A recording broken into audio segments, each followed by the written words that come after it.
of the year, astronauts are at work on the International Space Station, orbiting 250 miles above the Earth, making space travel seem almost routine. But the risks that have claimed 21 lives in space remain. And one of the most deadly among them is also the tiniest. What's the biggest little threat to space exploration? Tiny flecks of paint. Seriously, these ordinary paint flecks can do some extreme damage when they're in orbit. The Earth is surrounded by more than 500,000 pieces of orbital debris, or space junk. It's made up of everything from old, non-functional satellites, to abandoned rocket stages, to a camera dropped on a spacewalk. Also dropped in space, a spatula, pliers, and Gene Roddenberry's ashes.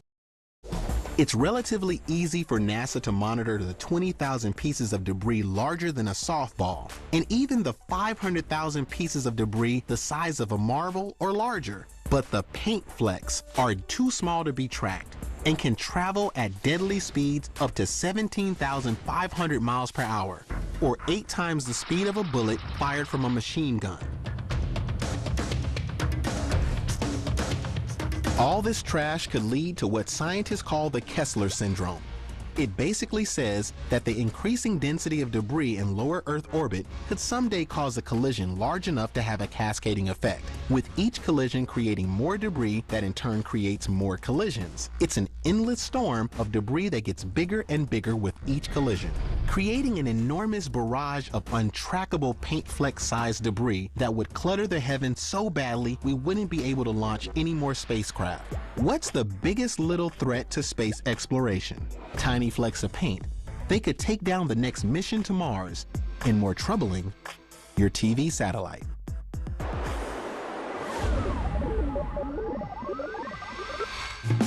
The world's largest nuclear submarine weighs roughly the same as 230 blue whales or 6,400 elephants. So how can you keep a 48,000-ton metal tube from sinking to the bottom of the ocean? The answer is in this. How is a submarine like a packet of ketchup? Hey man, I got this pack of ketchup in this water bottle. Can you get that ketchup packet to sink? Get the packet to sink, please. Give it a good squeeze. Okay. Whoa. Yeah. It sunk. It's going down. Wow. Yeah. How did that happen? And you can see it's coming back up. But it's pretty simple, actually. The reason anything floats in water is because it's less dense than the water around it. And this ketchup packet is less dense than the water because it has a little tiny air pocket inside of it. And so that decreases its overall density because the volume goes up. Okay. When I squeeze the bottle, I'm actually putting pressure on that air pocket, and it's going to decrease its volume, increasing the density of the packet, and then it sinks. So, how are submarines like ketchup packets?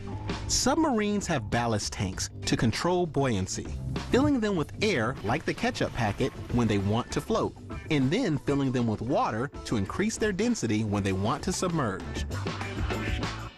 It's just like this. You just give it a squeeze. Oh, but you got to be careful how much you squeeze it. Sorry about that. We all know that when water reaches 212 degrees Fahrenheit, it boils. But that's not the whole story. Push those temperatures up a little further and strange things can occur. What happens when you superheat water? When you drip water onto a hot skillet, Whoa. it evaporates as steam. So what do you think happens if I turn it up even hotter? I would assume it would probably evaporate even faster. Give it a try. What? Wow, look at that. The droplets are just kind of floating. Yeah, that was nothing what I thought it was gonna be. A whole new phenomenon. Why do you think that that's happening? I honestly have no idea. Witchcraft? I have no explanation for this. How is this possible? They're dancing across the surface. Yeah. Actually, the surface at this point is about twice as hot as the boiling point of water. So water turns into steam around 212 degrees Fahrenheit, 100 degrees Celsius. The surface of this is now double that temperature. Wow. And because of it, there's a whole vapor barrier in between the water and the surface, and it never even gets a chance to touch. It literally levitates. Are you sure it's not magic? I'm sure it's not magic. Science. So what makes this water dance?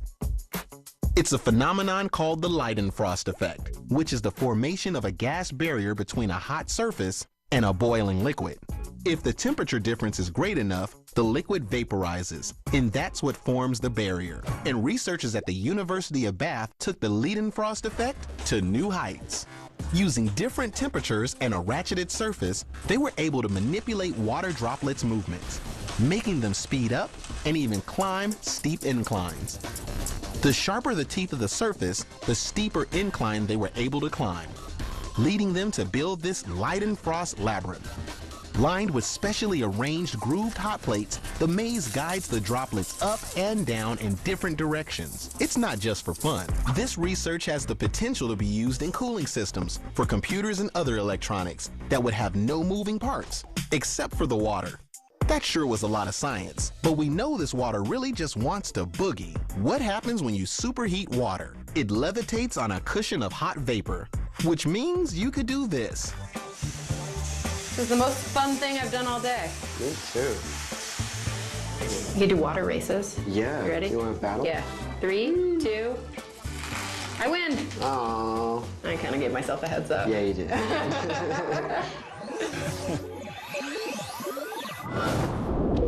The Great Barrier Reef off the coast of Australia is 132,000 square miles. That's about twice the size of Florida. But it didn't get that big overnight. Coral reefs grow less than 2 centimeters a year, and they take between 100,000 and 30 million years to fully develop. Coral reefs might take 1 million generations to form, but they can be destroyed in just one. To visualize this, all you need is some sand and a bottle of soda. So do you know what soda can teach us about climate change? No. I know. I'm sorry. Not really, no. Absolutely no idea. So the answer actually has to do with sand. See, sand is made of a bunch of different stuff. Some of it's inorganic, like quartz, and some of it's organic, like coral. And so coral beaches and the coral reefs that create them are being threatened with climate change. And it's a problem because they maintain an ecological balance in the ocean. Coral reefs are made out of calcium carbonate, the same stuff mollusks use to build their shells. But greenhouse gases are increasing the levels of carbon dioxide in the oceans, turning the water more acidic and posing a grave threat to the coral reef ecosystem. So, what can soda teach us about climate change? So we have this soda here, right? And this represents like the future ocean we could have if we're not careful. It's really acidic, right? And then we have this sand, which contains calcium carbonate. So let's see what happens when we combine the two. Whoa!